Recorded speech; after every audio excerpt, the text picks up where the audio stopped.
రాష్ట్ర రాజకీయాల్లో కీలక పరిణామం చోటు చేసుకుంది. బీఆర్ఎస్ పార్టీని విమర్శిస్తూ బీజేపీ అధ్యక్షుడు కేంద్ర మంత్రి కిషన్ రెడ్డి చేసిన వ్యాఖ్యలకు కాంగ్రెస్ నాయకురాలు విజయశాంతి కౌంటర్ ఇవ్వడం ఇప్పుడు తెలంగాణ రాజకీయాల్లో చర్చనీయాంశమైంది. లోక్సభ ఎన్నికల ఫలితాల తర్వాత తెలంగాణలో బీఆర్ఎస్ పార్టీ కనిపించకుండా పోతుందని, ఇక బీఆర్ఎస్ పని అయిపోయిందని కిషన్ రెడ్డి చేసిన వ్యాఖ్యలపై బీఆర్ఎస్ పార్టీకి మద్దతుగా నిలుస్తూ ట్వీట్ చేశారు. దీంతో రాములమ్మ మళ్లీ బీఆర్ఎస్ పార్టీలో చేరుతారా అనే చర్చ మొదలైంది. ఇటీవల ఆమె బీజేపీ నుంచి కాంగ్రెస్ పార్టీలో చేరారు. అయితే కాంగ్రెస్ పార్టీ అధికారంలోకి వచ్చినప్పటి నుంచి ఆమె పార్టీకి దూరంగా ఉంటూ వచ్చారు. తాజాగా ఆమె చేసిన ట్వీట్ తో బీఆర్ఎస్ లో చేరబోతున్నారనే చర్చకు బలం చేకూరుస్తోంది.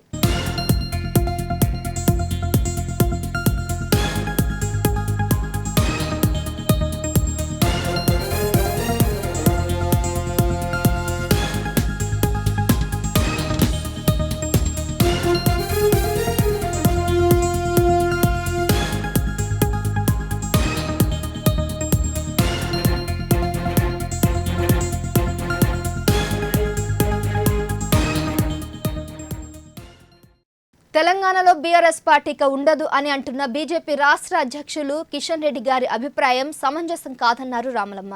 ప్రాంతీయ భావోద్వేగాలు ప్రజా మనోభావాలను వారి ఆత్మాభిమానం వైపు నడిపిస్తూనే ఉండడం దక్షిణాది రాష్ట్రాల సహజ విధానమని గుర్తు చేస్తారు. ఎప్పటికీ ఇది అర్థం చేసుకోకుండా వ్యవహరించడం తగదన్నారు. దశాబ్దాలుగా కరుణానిధి, ఎంజీఆర్, ఎన్టీఆర్, రామకృష్ణ హెగ్డే, జయలలిత నుంచి ఇప్పటి బీఆర్ఎస్, వైసీపీ దాకా ఇస్తున్న రాజకీయ సమాధానం విశ్లేషించుకోవాల్సిందన్నారు. ఈ దక్షిణాది స్వీయ గౌరవ అస్తిత్వ సత్యం కాంగ్రెస్ అర్థం చేసుకున్నట్లు బీజేపీ కనీసం ఆలోచన చేయలేదని విజయశాంతి ట్వీట్ చేశారు.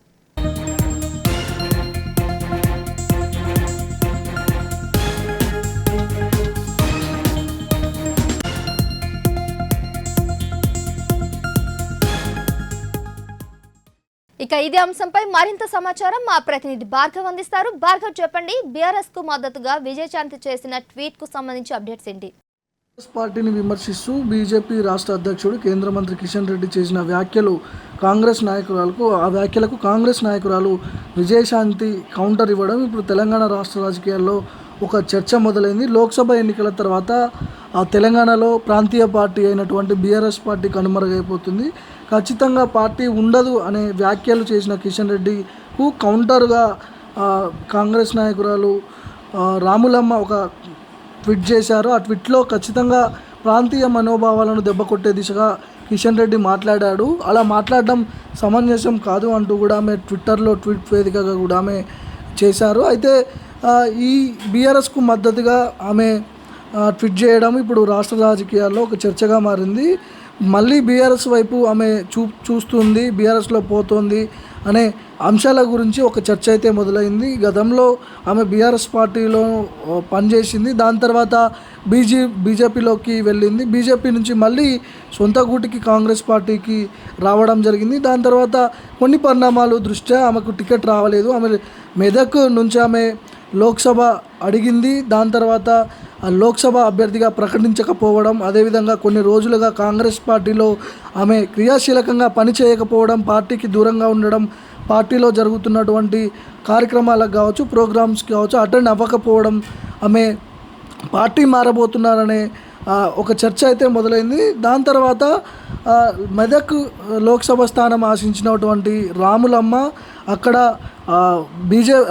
కాంగ్రెస్ అభ్యర్థిగా అక్కడ నీలం మధుని ప్రకటించడంతో కొద్దిగా హాట్ సీట్గా మారింది మెదక్ అనే లోక్సభ స్థానం. దాని తర్వాత రాములమ్మకి కేటాయించలేదు. యాక్చువల్గా బీజేపీ నుంచి కాంగ్రెస్లోకి రావడానికి ప్రధానమైన కారణం లోక్సభ స్థానం ఆశించి ఆ కమిట్మెంట్తోనే రాములమ్మ కాంగ్రెస్ పార్టీలోకి వచ్చింది. కానీ కాంగ్రెస్ పార్టీలో ఉన్నటువంటి సమీకరణాలు కావచ్చు, గెలిపే దృష్టిగా రేవంత్ రెడ్డి పెట్టి అక్కడ ఎంతవరకు గెలిచే అవకాశాలు ఉంటాయి, అభ్యర్థి ఎంత బలవంతుడు, ఆర్థికంగా కావచ్చు, ఇటు ప్రజల్లో ఉన్నటువంటి ఇవన్నీ కావచ్చు, మొత్తానికి అక్కడ ఒక వాతావరణం అయితే నెలకొంది. ఖచ్చితంగా ఇక్కడ ఆమెకి టికెట్ రాదు అని రామలమ్మకు కూడా అర్థమైన నేపథ్యంలో ఆమె మళ్ళీ అంటే బీఆర్ఎస్ పార్టీలోకి చేరబోతున్నారనే ఈ దీనికి బలం చేకూరుతుంది. ఎందుకంటే బీఆర్ఎస్ పార్టీకి మద్దతుగా ఆమె ట్వీట్ చేయడము, ప్రాంతీయ పార్టీలను అలా అనడం, అంతం చేసే దిశగా కూడా మీరు మాట్లాడుతున్నారని ట్వీట్ చేయడం కూడా ఇప్పుడు రాష్ట్ర రాజకీయాల్లో కూడా ఒక చర్చ జరుగుతూ ఉంది.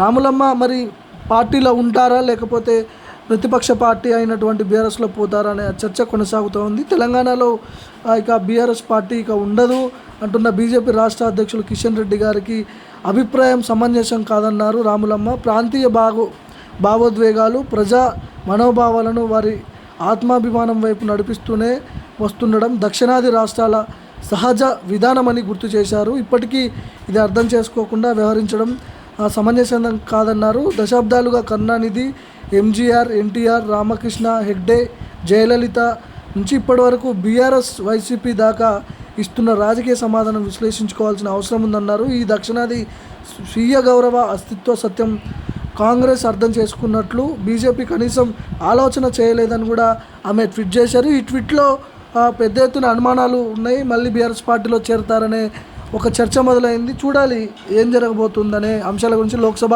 ఎన్నికల ఫలితాల తర్వాత రాష్ట్ర రాజకీయాల్లో పెనుమార్పులు రాబోతున్నాయని కూడా ఒక అంచనా వేస్తున్నారు రాజకీయ విశ్లేషకులు.